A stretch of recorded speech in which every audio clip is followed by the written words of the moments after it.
आपल्या दादाची दुःखद बातमी कळाली.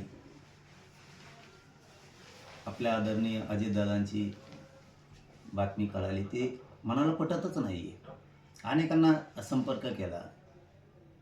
सगळ्यांनी सांगितलं पण चॅनलवरती पण सुरू आहे. तरी पण विश्वासच बसायला तयार नाही की दादाचं अपघाती दुःखद निधन झालं आहे म्हणून. दादा म्हणजे खूप आता राज्याची खूप मोठी हानी झाली, खूप मोठं नुकसान झालं आहे. असा नेता होणे नाही आहे. आता ही पोकळी भरूनच निघू शकत नाही कधीच.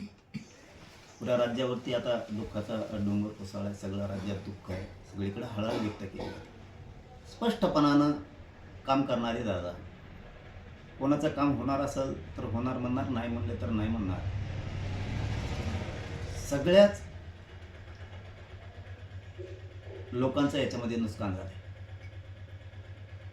सगळ्याच सर्वसामान्य, सगळ्याच सामाजिक प्रश्नाची जाण असणारे, म्हणजे सगळ्याच जाती धर्माच्या लोकांच्या सामाजिक प्रश्नाची जाण असणारे दादा,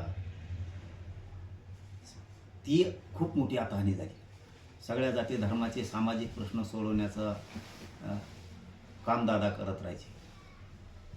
ते नुकसान आता कधी भरून निघणार नाही आहे. खूप मोठी हानी राजकीय सामाजिक झाली.